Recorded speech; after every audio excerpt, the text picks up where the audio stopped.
Alam niyo ba ang sinasabing isdang bit-bit? Turin niyo ang episode na to kung paano namin huliin at ano ang masarap na luto dito. Kami ang Niranong Vloggers na nagmula sa Bagodos, Cotabato City. Team Soya.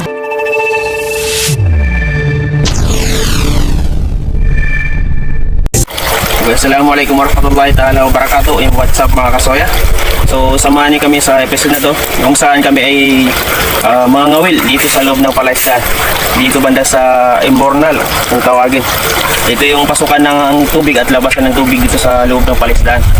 So yun mga kasoya, dati kasi sa ating nangangawil kami parang may ilag yung mga isda. So ngayon, subukan natin, no? Baka makarami tayo ng isda kasi ang naispatan namin dito na isda is bidbid. Marami tayo bidbid dito. So, kasama ko ngayon si Acero, Lekeds, Zaido, and then Mr. Box. Oh, cameraman, wingman.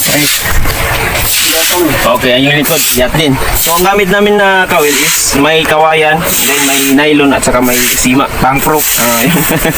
So, ang pain namin is hipon. Maliliit na hipon. Putian. Ang putian yung tawagin sa amin. So, yun. Okay, mga kasi update lang po. So, dapat as a cameraman, laging handa kasi yung isa kasi. Diba, Zero? Oh, ano? Ano? Tatagaw yun ka ngayon. Hindi ko naman Tagalog. Kasi bigla-bigla kasi nagpapahuli, no? So, nagbibigay ng sign para mahuli yung isda na bidbid. So, yung mga kasatang mga karabas. So, kasama ko rin si Acero. Nandun ang buong team. Ang wala lang dito si Julius at si Dats Boy. Ayan po, mga kasoya. Abangan nyo guys kung magpasok na yung tubig. Mas maraming huli na. Inshallah. Okay. Yan naman, first pan daw. Wala Nice po. one. Oh, big. Oh, Yan, oh. dalawa. Nice. Wait po, press ko po bago pa. Okay. Ano, okay si Zaido at saka si Mr. Fox. Dua. Nice one. Dito ko.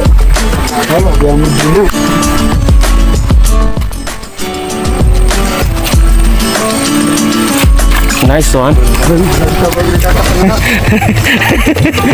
Nakalad-tulad na. Nice. Okay. Nice. Acero. On down. Okay. Okay, tatlo na. Nama kaliw.